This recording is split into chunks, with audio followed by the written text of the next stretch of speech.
Là, c'est un tableau que j'ai réalisé, c'était, je pense, en 2020, sur un sujet qui est quand même très particulier. C'est le sujet, je l'avais appelé d'ailleurs ticket de vie.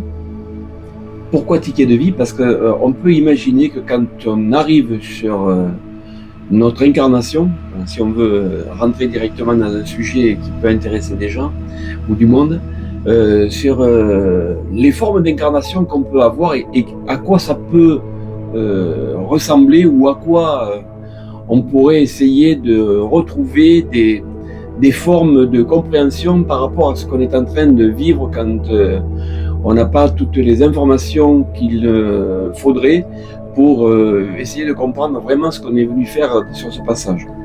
Alors qu'est-ce qui s'est passé? Moi, je reçois comme information de dire la vie arrive de façon organisée, c'est-à-dire qu'on peut voir que sur la toile, il y a une espèce on va dire, d'équilibre au départ, du moins, sur ce tableau, et qui, au fur et à mesure que l'on monte, commence à rentrer dans un déséquilibre. Alors comment on peut interpréter ça? De plusieurs façons. La première façon, ça serait peut-être de dire, mais voilà, on arrive, tout est organisé, on sait à peu près ce que l'on vient faire, parce que bon, si on choisit ce passage-là dans un moment précis de notre vie, il y a une raison. On arrive avec cette forme de raisonnement. Par contre, il peut se passer la chose suivante, c'est que on a tous un libre arbitre.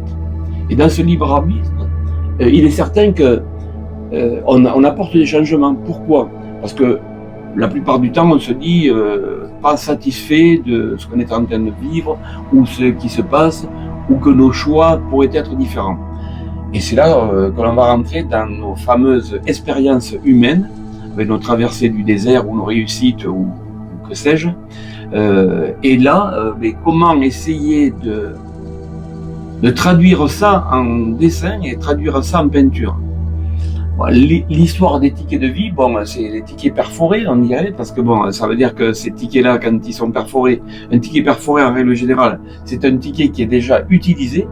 C'est-à-dire qu'il va servir à quelque chose, puisqu'il a sa mission inscrite dans son compostage, on va dire. Et là, tout va bien au début, comme je disais, et puis tout d'un coup, tout commence à se décaler.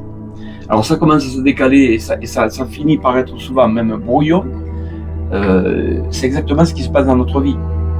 C'est-à-dire que la plupart du temps, quand on est soit dans un certain malaise, dans des réussites, ou des non-réussites, parce que les deux choses sont à peu près similaires. C'est simplement la simple valeur que l'on donne au mot réussite.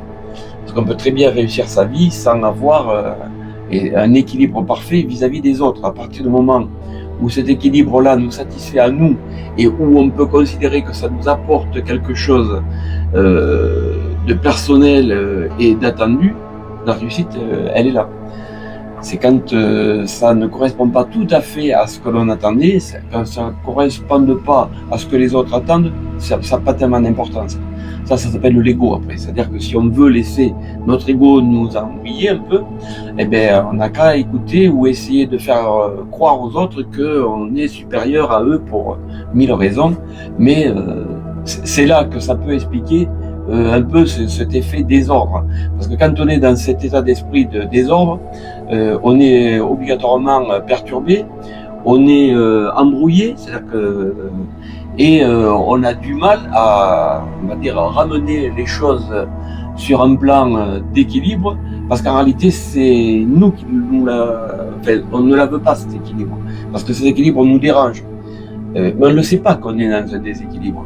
On est dans quelque chose qui paraît être équilibré aux yeux des autres, puisque ça c'est la traduction de l'effet pervers de l'humain qui croit cacher aux autres ses ressentis ou sa façon d'interpréter sa vie.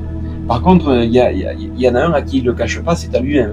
Là, on ne triche pas avec soi, parce que même si on triche, c'est nous qui payons l'addition à l'arrivée. Alors on ferait mieux de penser à ça à des moments dans la vie et ça nous permettrait de faire peut-être moins d'erreurs et pour nous et pour les autres. Alors la chose intéressante, c'est certainement aussi de s'apercevoir que dans ce désordre pictural, il y a quand même une forme d'équilibre, parce que c'est bien quelque chose qui est en train de chuter ou de tomber, mais c'est pas tombé complètement. Donc le cliché est pris où l'action est en train de se passer, quelque chose est en train de... Ça donne du vivant au tableau. C'est-à-dire que tout ne s'est pas effondré, c'est en train, il se passe quelque chose. Et dans la vie d'un humain, c'est exactement pareil. Il se passe des choses, on ne les comprend pas, on ne les accepte pas, mais on ne le rectifie pas. Parce qu'on dit on le verra plus tard. Et le plus tard, souvent, est trop tard. Mais enfin, ça c'est aussi une autre forme de compréhension. Alors, quand on est en liaison avec des communications astrales, il est certain que quand on réalise ce genre de tableau ou d'œuvre, on peut pas comprendre. Parce que pourquoi tout d'un coup c'est régulier, pourquoi tout d'un coup ça devient comme ça, et pourquoi le choix de ces couleurs, parce que les couleurs sont importantes aussi, puisque chaque couleur a son rayonnement, chaque couleur a sa force, et chaque couleur représente son propre équilibre. Donc d'où l'importance des couleurs. Le fait d'être sur un fond noir donne beaucoup plus de puissance aussi au choix des couleurs. Parce que si on était sur un fond clair, les couleurs sont moins, on va dire, actives. Maintenant, c'est un tableau qu'on regarde quand on veut essayer de le comprendre. Si on n'essaye pas de le comprendre, on voit un tableau avec des rectangles, des ronds, et puis point barre. Ça va, on ne va pas le questionner plus longtemps. Par contre, pour celui qui va commencer à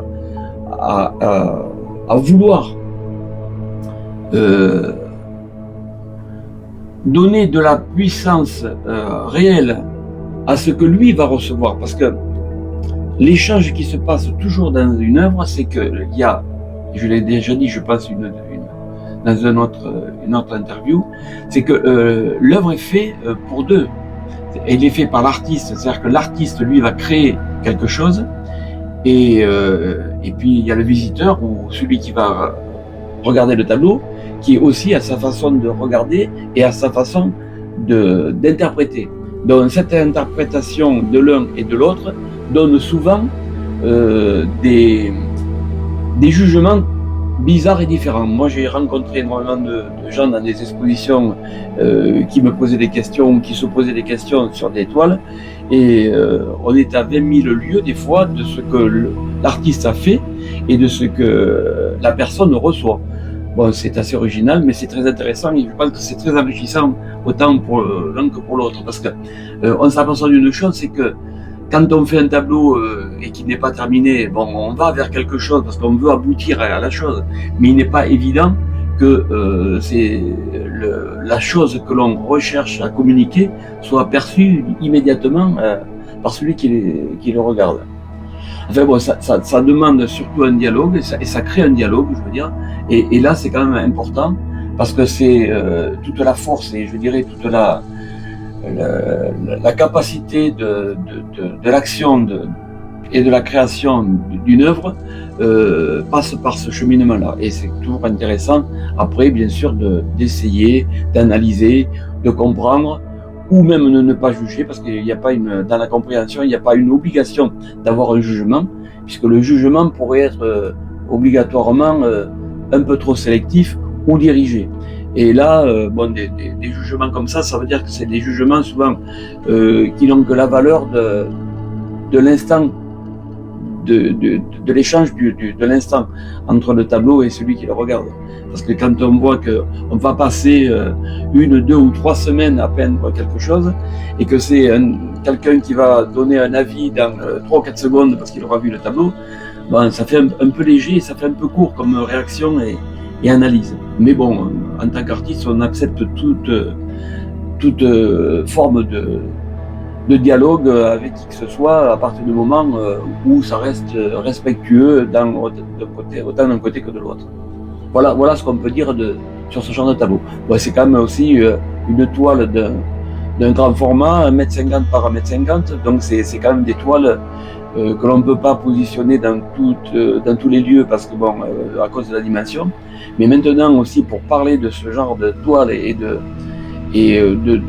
d'impact que ça peut donner sur le regard dans une pièce, la dimension est quand même intéressante parce que c'est elle aussi qui donne la puissance dans la pièce. C'est-à-dire que ce genre de tableau, avec cette force de communication picturale, va obligatoirement changer toute l'énergie de la pièce dans laquelle il va se trouver.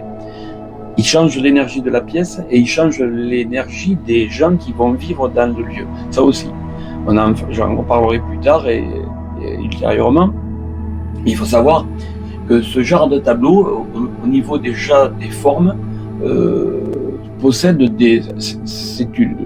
comme toutes les formes de création géométrique, on va parler d'ondes de forme. Et là, bien sûr, quand on voit des rectangles ou des ronds, à partir du moment qu'il y a quelque chose de circulaire, ben, ça crée une onde de forme. Un carré et un rectangle créent une onde de forme, et dès qu'on cumule plusieurs rectangles, plusieurs ronds, ça crée encore d'autres ondes de forme. Et ces ondes de forme ont aussi un pouvoir d'imprégnation avec les couleurs de lieu où elles se trouvent. C'est-à-dire qu'elles vous changent complètement l'emplacement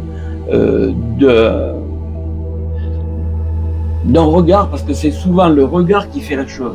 Les gens ne se rendent pas compte, mais un tableau qui se trouve dans une pièce, obligatoirement engendre un regard. Et tant que le tableau n'est pas regardé, lui, il émet obligatoirement des vibrations.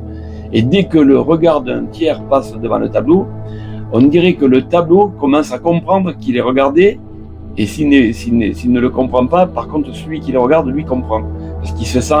on ne passe pas sur un mur blanc, d'un mur blanc à un mur avec un tableau, sans changer déjà de vibration à l'intérieur de soi. C'est comme ça, il n'y a rien à expliquer, c'est naturel. Quand on regarde un paysage, entre regarder un paysage d'un matin dans la brume et le même paysage dans l'après-midi sous un soleil écrasant, on n'a pas la même façon de regarder et on ne voit pas la même chose. Et c'est exactement pareil pour un tableau, même si lui se trouve à l'intérieur d'une pièce, mais c'est les états de vibration et d'ondes de forme qui réalisent ce genre de situation. Voilà. Alors là, maintenant, on passe tout à fait à autre chose. On passe surtout sur un autre format. C'est un format beaucoup plus petit, beaucoup plus facile à positionner dans un local. C'est un tableau qui a été fait cette année, en 2024, en début d'année. Il y en a eu plusieurs de cette série-là. Alors, je les ai appelés parce que c'est un tableau qui a été filmé aussi pendant sa création. Et là, j'ai voulu le nommer Folles Énergies parce qu'au début, ça paraît pas être le même tableau entre le départ et à l'arrivée. Mais ça, c'est souvent comme ça. Mais alors là, par contre, au travers de tous ces cercles et de toutes ces couleurs, il y a quelque chose qui se passe et on le sent bien. C'est-à-dire que c'est un tableau qui est facile et difficile à regarder. Pourquoi? Parce que déjà, par sa dimension, bon, il fait 1 mètre de haut par 73, donc c'est une bonne dimension comme je disais tout à l'heure, mais c'est un tableau où on a envie de s'approcher. C'est-à-dire que si on se met à 3 mètres, on regarde le tableau, on a une vision et on a un rendu. Et si on se rapproche à 50 cm du tableau, on voit plein de détails, parce qu'en réalité, c'est un tableau qui est plein de détails. Mais quand on dit plein de détails, c'est des centaines de détails, parce que ça demande pas mal de temps pour réaliser quelque chose comme ça. Il y a beaucoup de couleurs, il y a beaucoup de mélanges de couleurs. Il y a des temps de séchage, parce que bon, il y a certaines couleurs qui peuvent être mélangées, d'autres qui ne peuvent pas être mélangées, sinon ça modifie même la texture de la peinture. Mais le fait, c'est que ça se voulait être un tableau, et ça se veut être un tableau positif. Alors il est très positif. Alors les couleurs sont pas violentes, mais il a une forme de positivité. Bon, déjà il est très équilibré de par sa dimension. Et après, si on commence à chercher le nombre de points et le nombre de couleurs de points, ben vous allez vite vous rendre compte, si vous comptez un peu, qu'il y a des points qui sont similaires. C'était fait volontairement, c'est fait pour donner de l'équilibre. C'est-à-dire qu'il n'y a pas plus de rouge que de jaune que de vert, c'est un ensemble. Et après, c'est un mélange qu'utilisent tous les artistes pour essayer de rééquilibrer un tableau. C'est-à-dire qu'un tableau, quand on le conçoit, au départ, il y a toujours dans la façon de concevoir le tableau, il y a toujours une base qui est une base de recherche d'équilibre. Parce qu'on sait très bien qu'au travers d'un déséquilibre voulu, bon, quand c'est des sujets, on va dire, où il faut qu'il y ait un réalisme, parce que bon, si on fait la petite maison, comme je dis toujours, avec l'arbre à côté, et là, il faut que tout soit juste et obligatoirement équilibré. Quand on est sur de l'abstrait comme ça, où là, l'équilibre se fait par un choix judicieux de positionnement de couleurs, là, ça devient une autre aventure. Parce que quand on est à 30 cm du tableau, il faut souvent se reculer de plusieurs mètres pour aller chercher l'élément qui va devenir le complément de l'équilibre en somme du tableau. C'est très intéressant, ça fait partie d'une aventure quand on fait ça qui est pour moi très enrichissante. Et c'est ce qu'on peut essayer de vouloir communiquer quand on fait ce genre de tableau, parce que ces tableaux-là, mis dans un lieu, on va dire, chargé, ils passent un lieu très dépouillé avec une décoration assez, on va dire, pure et contemporaine, et ça passe très fort. C'est-à-dire, il a cette espèce de capacité de pouvoir s'adapter vraiment au lieu. C'est pas vrai pour tous les tableaux et c'est pas vrai pour tous les sujets. Mais ce genre de tableau fonctionne très fort. Et lui, c'est pareil, c'est des tableaux qui mettent en valeur on va dire, l'environnement dans lequel il va se trouver. Et le choix de ces diverses couleurs aussi vont faire qu'il y a toujours aussi un accord ou un rappel d'accord par rapport à l'ambiance générale de la pièce. Tout ça, ça fait partie des petites astuces que utilisent les peintres. Bon, on ne les raconte pas, on ne les dit pas tout le temps, mais c'est un peu comme ça que ça se passe. Maintenant, après, c'est l'instinct, c'est-à-dire ça part d'un instinct. Mais bon, comme moi, je peins souvent sous une liaison, on va dire, vibratoire. Il y a des moments, ça va très vite, et il y a des moments, c'est beaucoup plus lent, mais quand ça va très vite, on essaye de maîtriser au mieux, mais bon, le rendu est celui-là. Et l'intérêt pour ce genre de tableau, je dis et je répète, c'est certainement la dimension, parce que là, c'est les tableaux qui peuvent vraiment aller à peu près dans toutes les pièces, même si les pièces sont pas très importantes. D'ailleurs, il y a une autre chose qui est aussi très importante à savoir, c'est que ce genre de tableau éclaire. Alors quand on dit éclaire, il n'y a pas de lumière, non, mais il y a certains tableaux qui sont très sombres où là il y a un éclairage obligatoire pour mettre en valeur le tableau. Là, par la positionnement, on va dire, des petits cercles et les multitudes de couleurs différentes donnent de la lumière dans le tableau. Le tableau est clair, c'est-à-dire que c'est un tableau même sans lumière, bien sûr pas dans la nuit, mais sans lumière dirigée, donne pas mal de puissance et renvoie un peu toute sa force et toute l'information qu'il a à communiquer, eh bien, il la communique. Et c'est pour ça que quand j'ai appelé ce tableau folles énergies, ben, ça veut bien dire ce que ça veut. Les énergies sont quelque chose de personnel, mais là, folle, ça part dans tous les sens pour s'autoriser ce genre de folie. Voilà. Alors là, on va rentrer dans un autre style de peinture. C'est une peinture beaucoup plus sombre, mais qui s'éclaire aussi par le choix des couleurs. C'est un tableau qui fait 1 mètre par 1 mètre, donc déjà quand on est sur un sujet carré, ça simplifie, parce que l'équilibre se fait naturellement par la dimension du tableau, donc ça devient, bon maintenant c'est une très belle mesure et c'est une très bonne mesure, parce que c'est pareil, c'est un tableau qui peut rentrer à peu près dans toutes les pièces du style actuel, c'est-à-dire que c'est pas un grand tableau et c'est pas un petit tableau. Et ça permet aussi au peintre de pouvoir bien terminer le message qu'il veut faire passer dans ce genre de tableau. Alors ce tableau que que j'ai appelé détachement. Alors détachement, on va dire oui, détachement, oui, mais le détachement c'est quoi? Le détachement, quand on veut communiquer une forme de dessin pour comprendre un détachement, ça veut dire qu'il y a une séparation. Et cette séparation-là, dans ce genre de tableau, a été faite par un trait. Bon, c'est un trait qui traverse le tableau, qui le coupe en deux. Qu'est-ce que c'est qu'un détachement? Un détachement, ça veut dire que l'humain, souvent, se détache de lui-même, mais ne comprend pas pourquoi il se détache de lui-même. C'est-à-dire que, bon, il se détache de lui-même, il va y avoir diverses raisons. La principale raison, c'est le mal-être qu'il peut avoir envers lui. Et quand on est en état de mal-être avec soi-même, c'est une forme de détachement. Alors on n'est pas détaché complètement, mais on est suffisamment détaché pour ne plus s'intéresser. On ne s'intéresse plus de soi-même et on ne s'intéresse plus non plus des autres.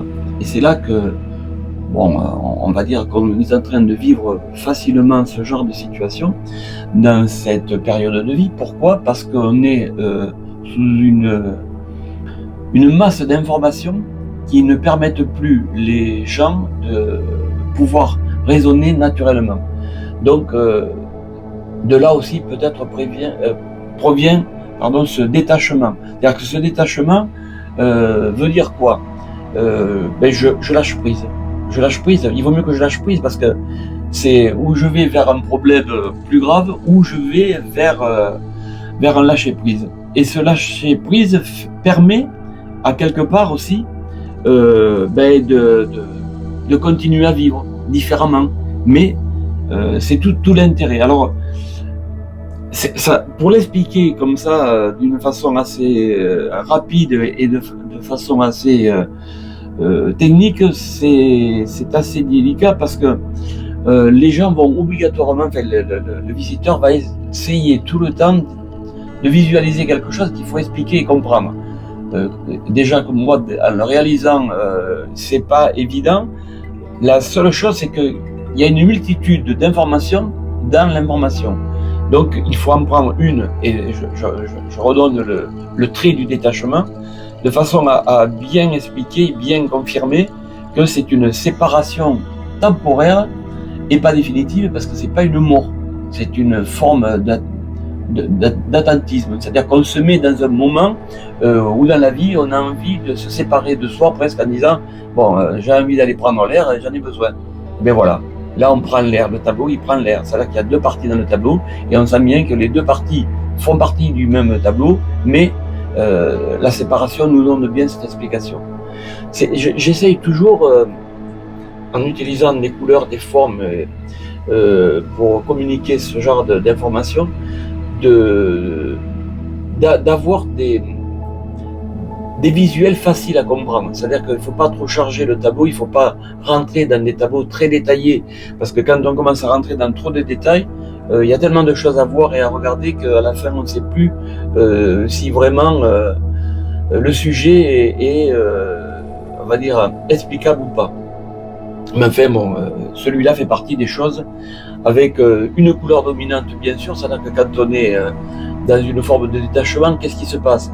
On est dans une forme d'excitation, on est dans une forme d'énervement, d'incompréhension. Et quelle est la couleur qui représente ça? C'est le rouge. Le rouge étant la couleur qui est... Alors on a l'impression que c'est des globules, on a l'impression que c'est presque... vu au microscope, on pourrait dire que c'est une tache de sang.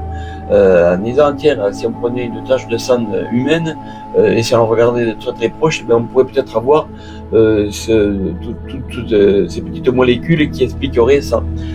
Voilà, c'est une des choses qui pourraient être interprétées dans ce sens-là. C'est-à-dire que quand on veut essayer de passer un message en disant on va faire quelque chose qui va être en liaison avec une explication d'une action humaine, il faut bien qu'il y ait une compréhension à la fin, donc il faut qu'il y ait aussi un cheminement avec, on va appeler ça le fil rouge. Là il est jaune, on appelle ça le fil jaune aussi des fois.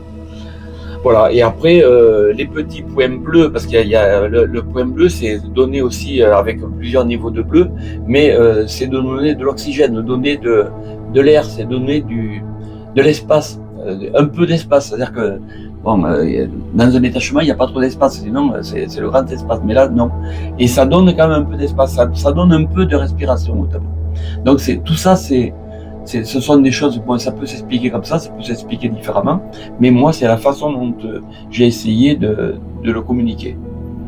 Et ça lui donne aussi cette forme d'équilibre qui est acceptable. Et alors, et je vais terminer là-dessus parce que c'est aussi intéressant à savoir, c'est le genre de dessin et le genre de tableau qui deviennent attachants dans une pièce. C'est-à-dire qu'on ne sait pas pourquoi. Parce qu'il y a des tableaux, on les voit une fois, puis ça y est, après on n'a pas toujours envie d'y revenir, on les a vus, on les connaît, on a compris. Et là, il y a suffisamment de détails, je dis bien suffisamment, il y en a pas, c'est pas très nombreux, et suffisamment de détails avec suffisamment de couleurs aussi, pour qu'on reste dans une espèce d'interrogation. Et pour quelqu'un, alors je ne vais pas dire que je vais faire de l'art-thérapie, mais à quelque part c'est un peu ça, parce que quand certains tableaux ou certaines personnes ont un attachement avec un tableau, ça les aide aussi à retrouver un certain équilibre. Donc c'est une forme, on va dire, de relation qui se passe entre l'art du tableau, ou au moins sa représentation, et ce qu'a voulu faire l'artiste. Donc c'est assez intéressant. C'est toujours des sujets très intéressants.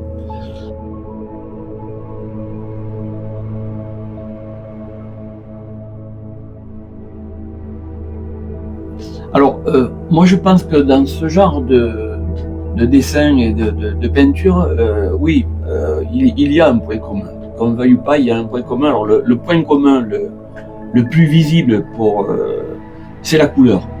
Parce qu'il y a des couleurs similaires, c'est-à-dire que ces tableaux sont faits avec des couleurs qui sont relativement douces. C'est des couleurs, on va dire, lumineuses, mais elles sont douces. Donc le choix, quand on fait un tableau, le choix de la couleur quand même importe beaucoup. Après, je parle aussi toujours de forme. Chacun de ces tableaux possède des dessins géométriques, c'est-à-dire que ce soit le premier, le second ou le troisième un peu moins, mais à partir du moment où il y a des traits, ça devient de la géométrie. Donc le lien par la vibration et l'action d'un support géométrique pour créer un dessin fait le lien de ces trois tableaux.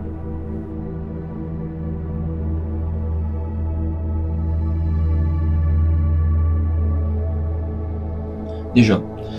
Donc ensuite, dans le tableau, par sa dimension, par sa forme, par son dessin ou son sujet, va émettre une vibration.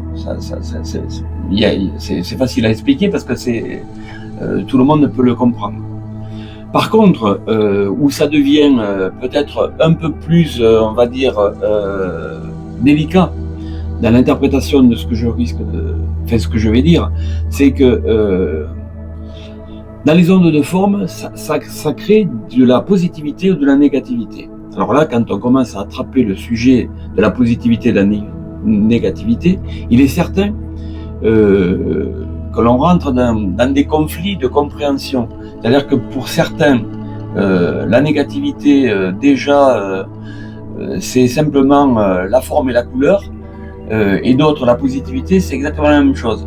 Donc voilà, le conflit se passe déjà à ce niveau-là. Bon, maintenant, en architecture, quand on parle de forme, on parle aussi d'effet feng shui, c'est-à-dire qu'il y a des éléments, alors ça c'est tout à fait explicable, qui émettent des vibrations par leur forme. Si je m'expliquais, quand vous voyez un tableau carré ou rectangulaire et qu'à côté vous allez y mettre une boule, vous allez y mettre un élément, un meuble plus important et de couleurs différentes, ça transforme complètement l'ambiance de la pièce. Mais ça transforme l'ambiance de la pièce. Mais pourquoi ça transforme l'ambiance de la pièce? Bon, on va prendre comme exemple une pièce, on va dire, normale, avec une hauteur de plafond normale, et qu'est-ce qui se passe? C'est-à-dire que quand elle est vide, elle a un écho, pas qu'un écho physique, mais la déco métaphysique aussi, c'est-à-dire qu'elle est en vibration. Et à partir du moment où on va commencer à habiller cette pièce d'éléments de décoration, ou par besoin, ou par décoration, on va commencer à la transformer. Vous avez dû tous tenter cette expérience-là, enfin, même si on ne la tente pas, on la vit. Quand on est en train d'aménager une maison, obligatoirement, on met du mobilier dans la maison. Et entre j'arrive, il n'y a rien, et au bout d'un certain temps, j'ai rempli la maison, la pièce d'éléments en fonction de sa destination, il s'est passé quelque chose.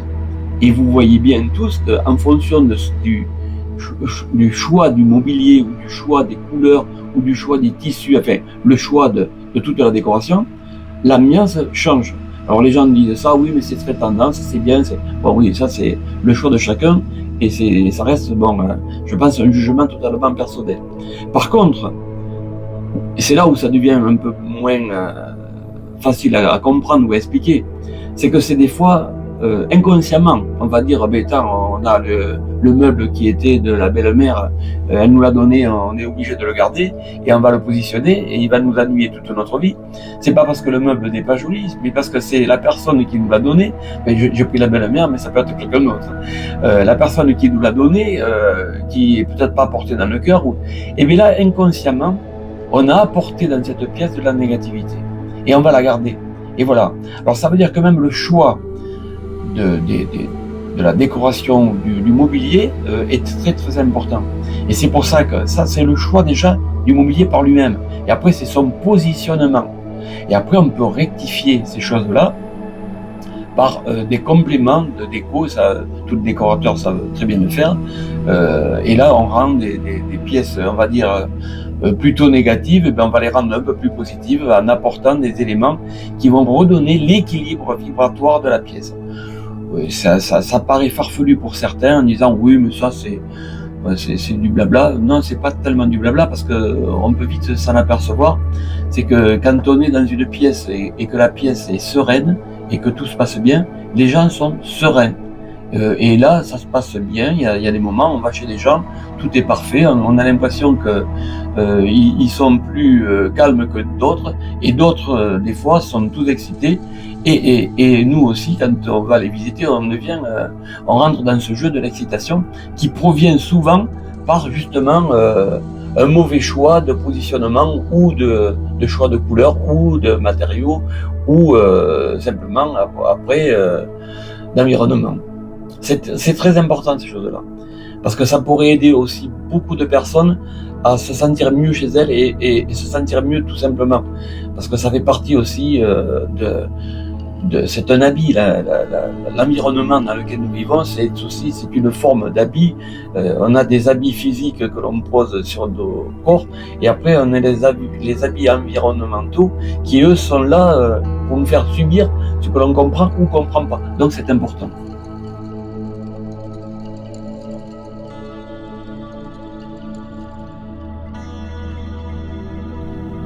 Alors déjà, il y a une chose qu'il faut savoir, c'est que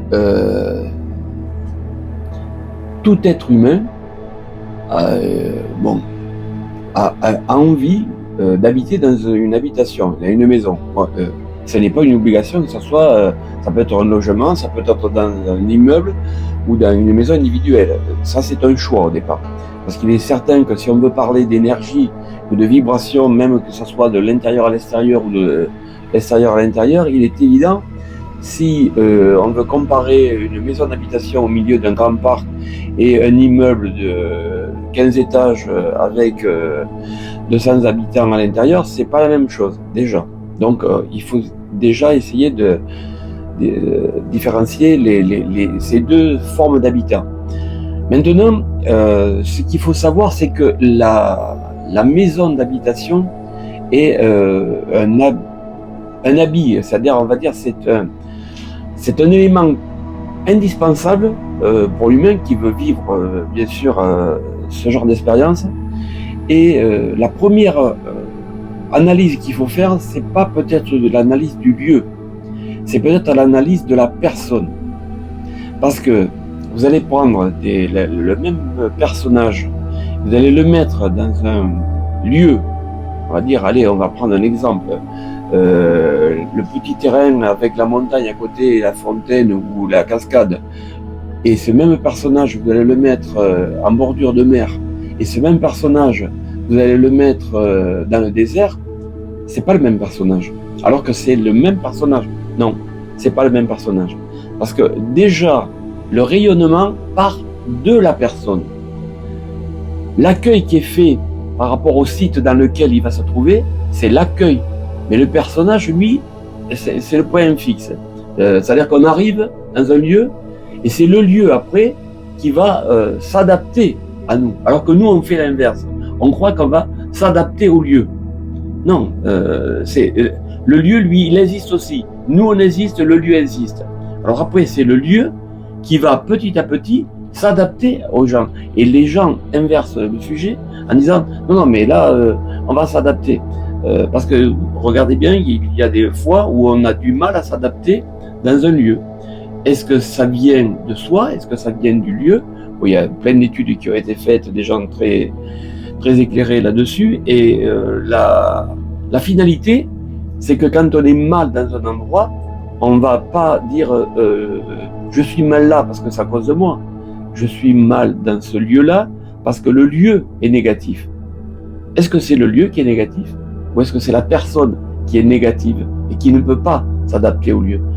Bon, c'est un bon sujet, je pense que ça vaut aussi un bon sujet à développer d'une façon très éclairée. Pour faire dans quelque chose de rapide et de plus simple, c'est aujourd'hui, qu'est-ce qui se passe? On va prendre un exemple, voilà, je vais habiter dans un lotissement, parce que c'est quand même la plupart du temps, c'est quand même les gens achètent des terrains maintenant plutôt dans des lotissements que des terrains individuels au milieu des champs. Et là, qu'est-ce qui se passe? Donc, il y a déjà un dimensionnement qui est déjà limité. Le terrain, c'est pas des hectares, ça devient relativement des petits terrains. Le petit terrain est enfermé, parce qu'il y a une clôture. Oui, on a un chien, un chat et le voisin, donc on va se mettre en protection. Donc on crée déjà, on va dire, une première ligne d'enfermement. On dit bien enfermement, j'utilise ce mot volontairement. Et à partir du moment où on est là, la personne qui va vivre dans ce lieu-là, on n'a pas construit encore. Je parle que de la partie clôture. Je suis chez moi. Donc, je suis propriétaire. Donc, là, à partir de maintenant, qu'est-ce qui se passe? Il se passe qu'à l'intérieur de la personne, il y a un changement qui s'opère. La personne devient, c'est des points qui devient agressive par simplement réaction de protection. Oui, tu comprends, maintenant je suis chez moi, là il y a la porte d'entrée, si on peut rentrer, il faudra sonner, et puis je vous verrai ou je ne vous verrai pas. Donc je deviens maître de la situation. Et en étant comme ça, alors que le même personnage, vous le mettez au bord de la mer, vous le mettez dans un terrain de 15 hectares, il n'a pas la même réaction. Ça, c'est l'effet clôture. C'est-à-dire qu'on se clôture, c'est-à-dire qu'on s'enferme. C'est un habit que l'on met autour de soi, bon, avec une distance plus éloignée, mais enfin, c'est quelque chose qui est souvent gênant. Et ça, les gens, ils n'en tiennent pas compte. Et on ne se rend pas compte que ça peut être le premier élément perturbant quand on arrive sur un terrain pour construire une maison. Bon, j'ai construit des centaines de maisons, mais ça ne veut pas dire que j'avais les bons choix et les bonnes expériences, mais l'expérience faisant, j'ai essayé chaque fois d'adapter les personnalités, je dirais, des clients au terrain. C'était folklore. Mais pour ceux qui ont joué le jeu, je pense que ça valait la chandelle. Parce que c'est quelque chose, c'est une appropriation et du lieu et du personnage qui va être dans ce lieu. Donc c'est quelque chose d'intéressant. C'est quelque chose qui est aussi à développer.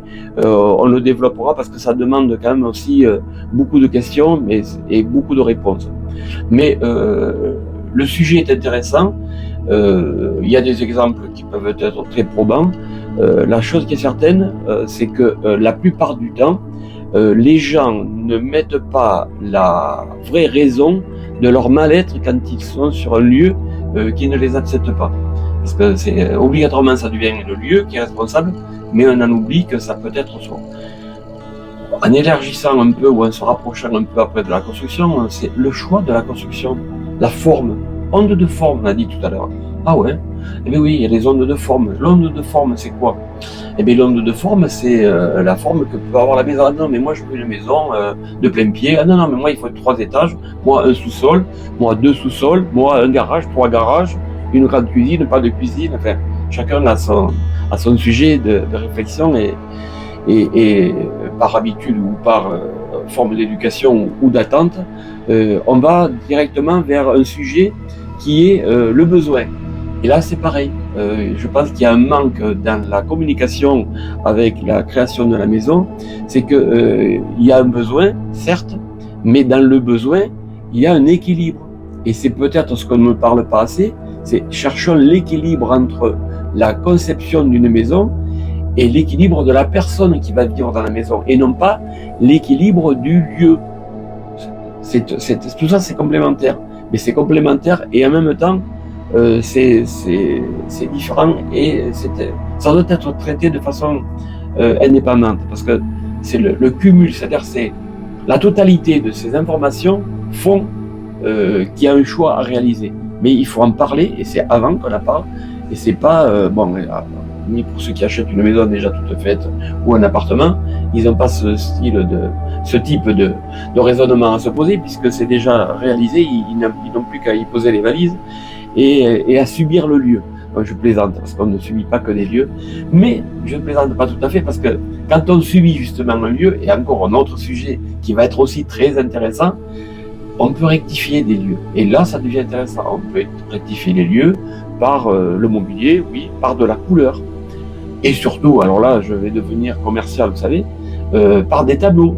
Ah, tiens, on revient, il est un peu peintre, le garçon. Ah, oui, donc, mais je peux vous dire que les tableaux, regardez bien et faites le test. J'ai des centaines de cas, alors ça va, même peut-être plus. Mais un tableau et l'énergie que peut émettre un tableau dans une pièce peut changer la valeur de la négativité de la pièce. Donc c'est intéressant. Parce que à quelque part, qu'est-ce que c'est qui se passe? C'est pas le tableau qui change tout. C'est le regard sur le tableau qui change la chose. Parce que quand on regarde quelqu'un, vous savez, il y a des gens que vous n'aimez ou que vous n'aimez pas simplement en les regardant. Vous discutez pas avec eux. Vous les voyez, vous dites, ah ben lui il est pas sympa. Et vous n'avez même pas discuté, même pas de salut, rien, mais ça fait rien. Le jugement il est comme ça. Et un tableau c'est exactement pareil.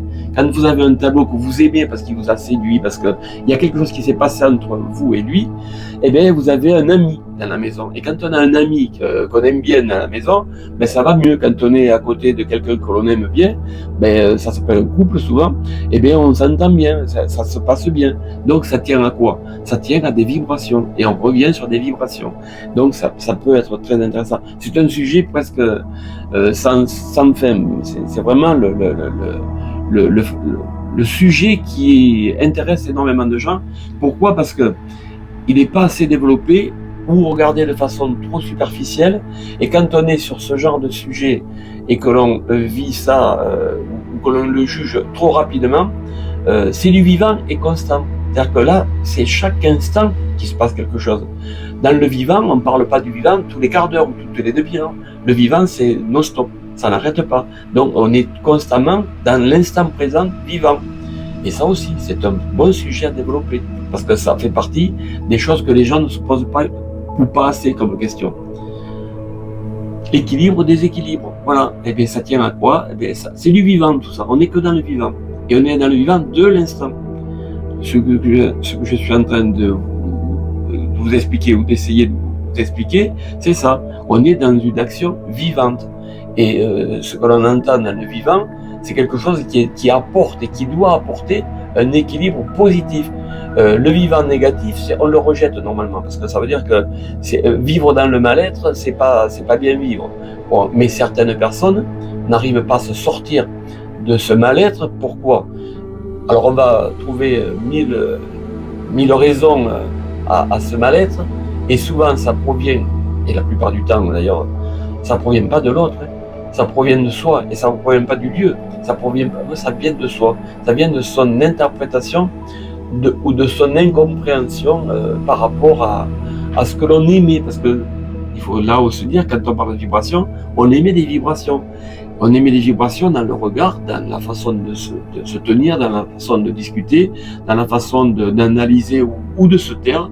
Le silence est une vibration. Et c'est aussi intéressant. Sujet encore très intéressant à développer.